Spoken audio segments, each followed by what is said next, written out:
Yonville-l'Abbaye, ainsi nommée à cause d'une ancienne abbaye de Capucins dont les ruines n'existent même plus, est un bourg à 8 lieues de Rouen, entre la route d'Abbeville et celle de Beauvais, au fond d'une vallée qu'arrose l'Arieule, petite rivière qui se jette dans l'Andelle, après avoir fait tourner 3 moulins vers son embouchure, et où il y a quelques truites, que les garçons, le dimanche, s'amusent à pêcher à la ligne.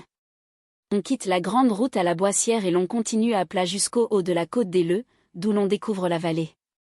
La rivière qui la traverse en fait comme 2 régions de physionomie distinctes, tout ce qui est à gauche est en herbage, tout ce qui est à droite est en labour. La prairie s'allonge sous un bourrelet de collines basses pour se rattacher par derrière au pâturage du pays de Bray, tandis que, du côté de l'est, la plaine, montant doucement, va s'élargissant et étale à perte de vue ses blondes pièces de blé. L'eau qui court au bord de l'herbe sépare d'une raie blanche la couleur des prés et celle des sillons, et la campagne ainsi ressemble à un grand manteau déplié qui a un collet de velours vert, bordé d'un galon d'argent. Au bout de l'horizon, lorsqu'on arrive, on a devant soi les chênes de la forêt d'Argueil, avec les escarpements de la côte Saint-Jean, rayés du haut en bas par de longues traînées rouges, inégales, ce sont les traces des pluies, et ces tons de briques, tranchant en filets minces sur la couleur grise de la montagne, viennent de la quantité de sources ferrugineuses qui coulent au-delà, dans le pays d'alentour. On est ici sur les confins de la Normandie, de la Picardie et de l'Île-de-France, contrée bâtarde où le langage est sans accentuation, comme le paysage sans caractère. C'est là que l'on fait les pires fromages de Neuchâtel de tout l'arrondissement, et, d'autre part, la culture y est coûteuse, parce qu'il faut beaucoup de fumier pour engraisser ces terres friables pleines de sable et de cailloux. Jusqu'en 1835, il n'y avait point de route praticable pour arriver à Yonville, mais on a établi vers cette époque un chemin de grande vicinalité qui relie la route d'Abbeville à celle d'Amiens, et sert quelquefois aux rouliers allant de Rouen dans les Flandres. Cependant, Yonville-l'Abbaye est demeurée stationnaire, malgré ses débouchés nouveaux. Au lieu d'améliorer les cultures, on s'y obstine encore aux herbages, quelque dépréciés qu'ils soient, et le bourg paresseux, s'écartant de la plaine, a continué naturellement à s'agrandir vers la rivière. On l'aperçoit de loin, tout couché en long sur la rive, comme un gardeur de vaches qui fait la sieste au bord de l'eau. Au bas de la côte, après le pont, commence une chaussée plantée de jeunes trembles, qui vous mène en droite ligne jusqu'aux premières maisons du pays. Elles sont encloses de haies, au milieu de cours pleines de bâtiments épars, pressoirs, charretteries et bouilleries, disséminés sous les arbres touffus portant des échelles, des gaules ou des faux accrochés dans leurs branchages. Les toits de chaume, comme des bonnets de fourrure rabattus sur des yeux, descendent jusqu'au tiers à peu près des fenêtres basses, dont les gros verres bombés sont garnis d'un nœud dans le milieu, à la façon d'écus de bouteille. Sur le mur de plâtre que traversent en diagonale des lambourdes noires, s'accrochent parfois quelques maigres poiriers, et les rez-de-chaussée ont à leur porte une petite barrière tournante pour les défendre des poussins, qui viennent picorer, sur le seuil, des miettes de pain bitrempées de cidre. Cependant les cours se font plus étroites, les habitations se rapprochent, les haies disparaissent, un fagot de fougères se balance sous une fenêtre au bout d'un manche à balai, il y a la forge d'un maréchal et ensuite un charron avec 2 ou 3 charrettes neuves, en dehors, qui empiètent sur la route. Puis, à travers une claire-voie, apparaît une maison blanche au-delà d'un rond de gazon que décore un amour, le doigt posé sur la bouche, 2 vases en fonte sont à chaque bout du perron, des panonceaux brillent à la porte, c'est la maison du notaire, et la plus belle du pays. L'église est de l'autre côté de la rue, 20 pas plus loin, à l'entrée de la place. Le petit cimetière qui l'entoure, clos d'un mur à hauteur d'appui, est si bien rempli de tombeaux, que les vieilles pierres à ras du sol font un dallage continu, où l'herbe a dessiné de soi-même des carrés verts réguliers. L'église a été rebâtie à neuf dans les dernières années du règne de Charles X. La voûte en bois commence à se pourrir par le haut, et, de place en place, a des enfonçures noires dans sa couleur bleue. Au-dessus de la porte, où seraient les orgues, se tient un jubé pour les hommes, avec un escalier tournant qui retentit sous les sabots. Le grand jour, arrivant par les vitraux tout unis, éclaire obliquement les bancs rangés en travers de la muraille, que tapissent çà et là quelques paillassons cloués, ayant au-dessous de lui ces mots en grosses lettres, banc de M. Intel. Plus loin, à l'endroit où le vaisseau se rétrécit, le confessionnal fait pendant à une statuette de la Vierge, vêtue d'une robe de satin, coiffée d'un voile de tulle semé d'étoiles d'argent, et tout empourprée aux pommettes comme une idole des îles Sandwich, enfin une copie de la Sainte Famille, envoi du ministre de l'Intérieur, dominant le maître-autel entre 4 chandeliers, termine au fond la perspective. Les stalles du chœur, en bois de sapin, sont restées sans être peintes.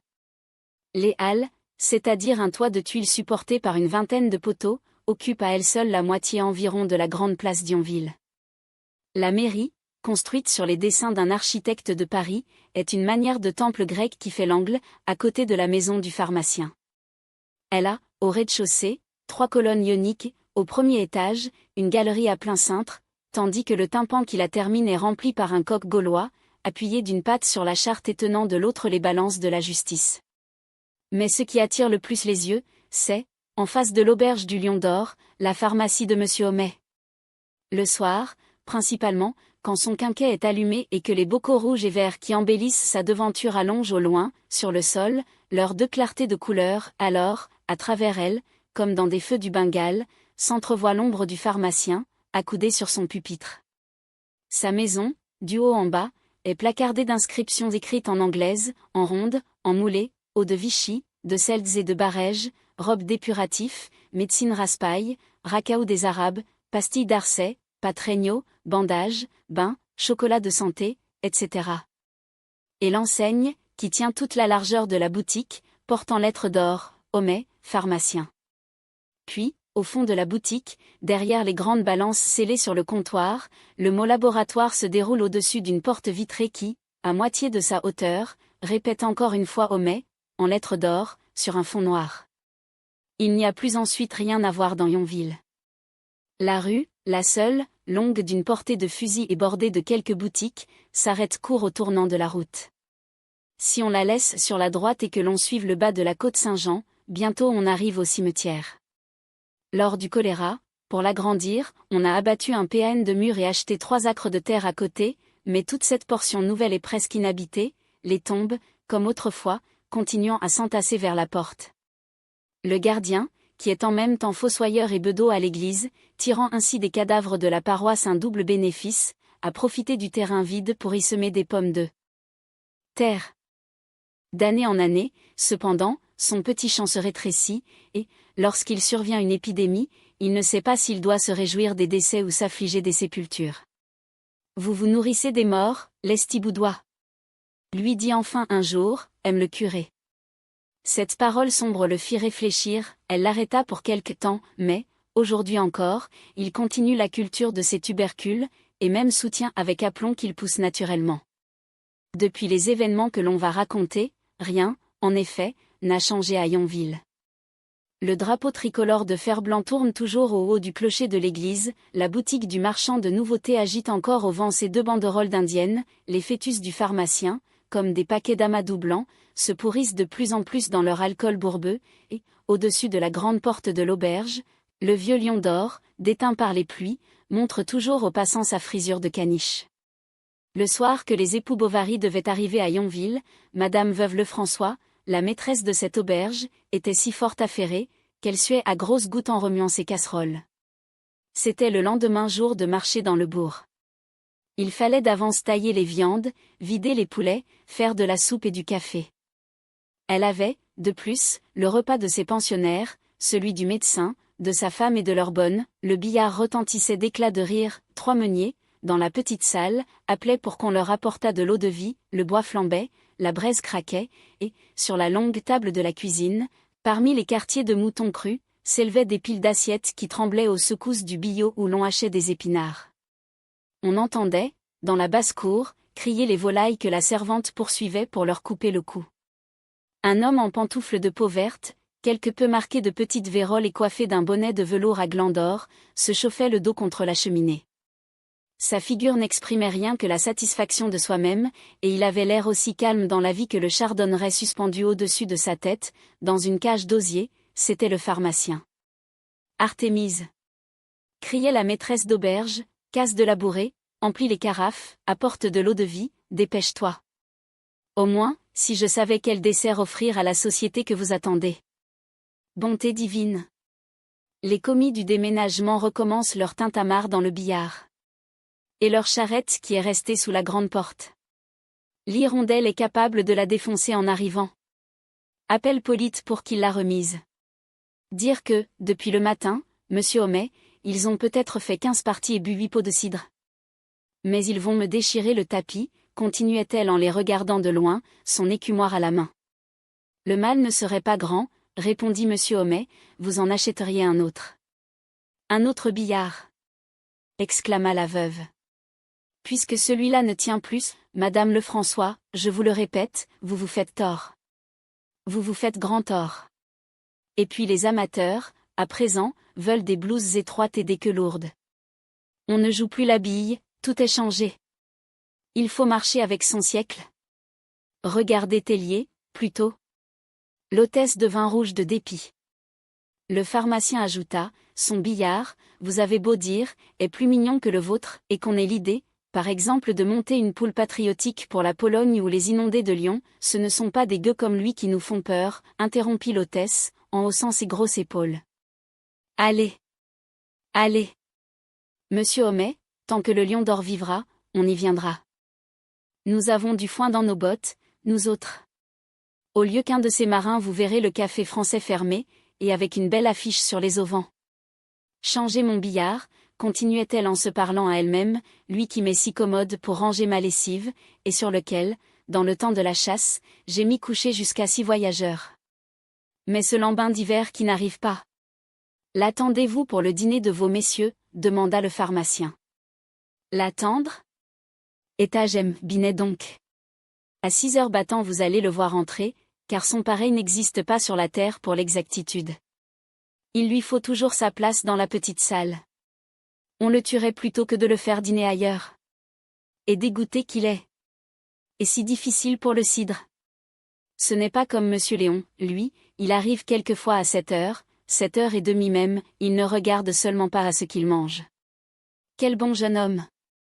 Jamais un mot plus haut que l'autre. C'est qu'il y a bien de la différence, voyez-vous, entre quelqu'un qui a reçu de l'éducation et un ancien carabinier qui est percepteur. 6 heures sonnèrent. Binet entra. Il était vêtu d'une redingote bleue, tombant droit d'elle-même tout autour de son corps maigre, et sa casquette de cuir, à pattes nouées par des cordons sur le sommet de sa tête, laissait voir, sous la visière relevée, un front chauve, qu'avait déprimé l'habitude du casque. Il portait un gilet de drap noir, un col de crin, un pantalon gris, et, en toute saison, des bottes bien cirées qui avaient 2 renflements parallèles, à cause de la saillie de ses orteils. Pas un poil ne dépassait la ligne de son collier blond, qui, contournant la mâchoire, encadrait comme la bordure d'une plate-bande sa longue figure terne, dont les yeux étaient petits et le nez busqué. Fort à tous les jeux de cartes, bon chasseur et possédant une belle écriture, il avait chez lui un tour, où il s'amusait à tourner des ronds de serviettes dont il encombrait sa maison, avec la jalousie d'un artiste et l'égoïsme d'un bourgeois. Il se dirigea vers la petite salle, mais il fallut d'abord en faire sortir les 3 meuniers, et, pendant tout le temps que l'on fut à mettre son couvert, Binet resta silencieux à sa place, auprès du poêle, puis il ferma la porte et retira sa casquette, comme d'usage. Ce ne sont pas les civilités qui lui useront la langue, dit le pharmacien, dès qu'il fut seul avec l'hôtesse. Jamais il ne cause davantage, répondit-elle, il est venu ici, la semaine dernière, 2 voyageurs en drap, des garçons pleins d'esprit qui comptaient, le soir, un tas de farces que j'en pleurais de rire, eh bien, il restait là, comme une alose, sans dire un mot. Oui, fit le pharmacien, pas d'imagination, pas de saillie, rien de ce qui constitue l'homme de société. On dit pourtant qu'il a des moyens, objecta l'hôtesse. Des moyens, répliqua monsieur Homais, lui. Des moyens? Dans sa partie, c'est possible, ajouta-t-il d'un ton plus calme. Et il reprit, qu'un négociant qui a des relations considérables, qu'un jurisconsulte, un médecin, un pharmacien soient tellement absorbés qu'ils en deviennent fantasques et bourrus même, je le comprends, on en cite des traits dans les histoires. Mais, au moins, c'est qu'ils pensent à quelque chose. Moi, par exemple, combien de fois m'est-il arrivé de chercher ma plume sur mon bureau pour écrire une étiquette, et de trouver, en définitive, que je l'avais placée à mon oreille. Cependant, Madame Lefrançois alla sur le seuil regarder si l'hirondelle n'arrivait pas. Elle tressaillit. Un homme vêtu de noir entra tout à coup dans la cuisine. On distinguait, aux dernières lueurs du crépuscule, qu'il avait la figure rubiconde et le corps athlétique. « Qu'y a-t-il pour votre service, monsieur le curé » demanda la maîtresse d'auberge, tout en atteignant sur la cheminée un des flambeaux de cuivre qui s'y trouvaient rangés en colonnade avec leurs chandelles. « Voulez-vous prendre quelque chose ? Un doigt de cassis, un verre de vin » L'ecclésiastique refusa fort civilement. Il venait chercher son parapluie, qu'il avait oublié l'autre jour au couvent d'Ernemont, et, après avoir prié Madame Lefrançois de le lui faire remettre au presbytère dans la soirée, il sortit pour se rendre à l'église, où l'on sonnait l'Angélus. Quand le pharmacien n'entendit plus sur la place le bruit de ses souliers, il trouva fort inconvenante sa conduite de tout à l'heure. Ce refus d'accepter un rafraîchissement lui semblait une hypocrisie des plus odieuses, les prêtres godaillaient tous sans qu'on les vît, et cherchaient à ramener le temps de la dîme. L'hôtesse prit la défense de son curé, d'ailleurs, il en plierait 4 comme vous sur son genou. Il a, l'année dernière, aidé nos gens à rentrer la paille, il en portait jusqu'à 6 bottes à la fois, tant il est fort. Bravo, dit le pharmacien. Envoyez donc vos filles en confesse à des gaillards d'un tempérament pareil. Moi, si j'étais le gouvernement, je voudrais qu'on saignât les prêtres 1 fois par mois. Oui, Madame Lefrançois, tous les mois, une large phlébotomie, dans l'intérêt de la police et des mœurs. Taisez-vous donc, monsieur Homais. Vous êtes un impie. Vous n'avez pas de religion? Le pharmacien répondit, j'ai une religion, ma religion, et même j'en ai plus que tous, avec leurs momeries et leurs jongleries. J'adore Dieu, au contraire.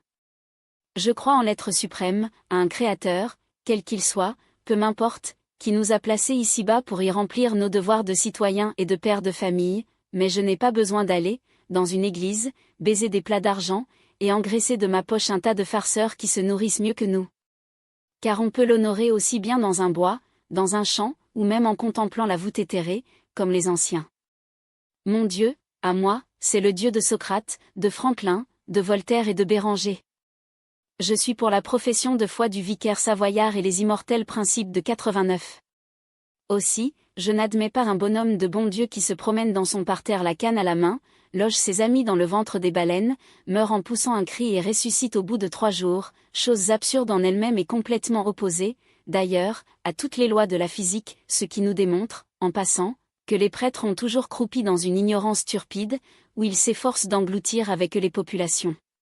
Il se tut, cherchant des yeux un public autour de lui, car, dans son effervescence, le pharmacien un moment s'était cru en plein conseil municipal.